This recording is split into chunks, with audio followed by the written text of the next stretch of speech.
First John 2:22 through 24. Who is such a liar as he who denies that Jesus is the Christ, the Messiah? He is the Antichrist, the antagonist of Christ, who habitually denies and refuses to acknowledge the Father and the Son. This is something they would have, the early church would have dealt with because there were still close ties to the Jewish people, so they would have had them people, the Jewish people, that would have been like, well, Jesus was just this man that came and professed to be God, the Son of God. He was crazy. So this is something typically they would have probably heard every day, even in the Roman society at that point. Roman society adapted to some form of Jewish faith. It wasn't, we see the believers in the Old Testament, Abraham's and Jacob's, it wasn't that. It was some corrupt form called Hellenism was involved in it, where admiration to Caesar was part of the Jewish faith. But denying Jesus would have been something they did. For the Jews, the Messiah was a very important role because it would have set them free.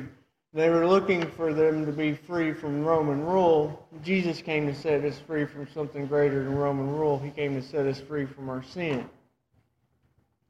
So this is one of the reasons why they deny it. Of course, lack of faith is the main reason, but they deny it because they didn't get what they want out of it.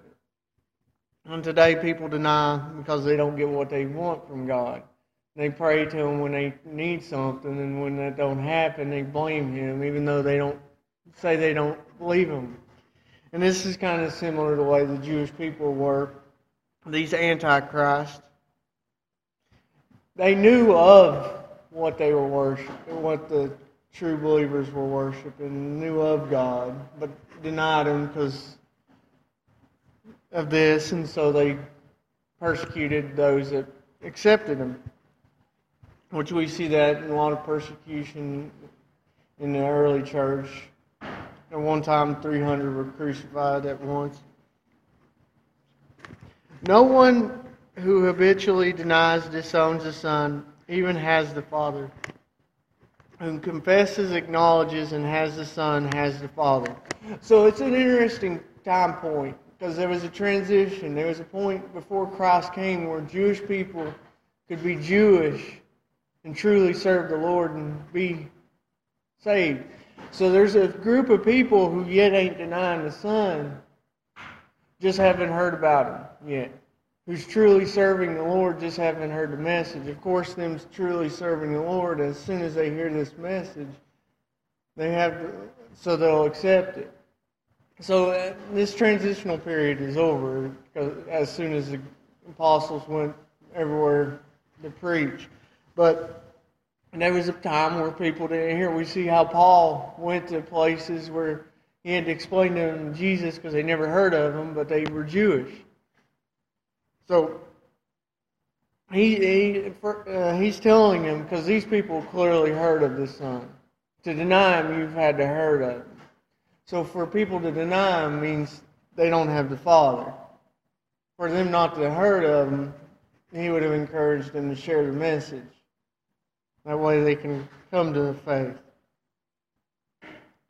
As you have kept in your hearts what you have heard from the beginning, what you heard from first dwells and remains in you, then you dwell in the Son and in the Father always. So he's saying things aren't different.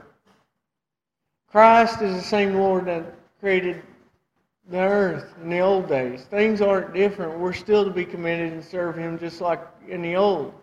It's just we're free from sin now to serve Him. Sin is no longer an obstacle for our service to Him. It can be, but we can be forgiven and then go straight to Him. He made it to where we don't have to, that veil's no longer there. But the heart and attitude of worship to Him is the same. So he's saying if anybody's preaching anything different than this, they're not preaching the right thing. He's saying the same God is still the same. We're not preaching a different God. It's just God came as Christ. And now you can come through Him instead of going through a priest and all this. it's more of a relationship point at this than it is just going through certain things as an act of worship. The worship now is more relationship, but it's still the same worship.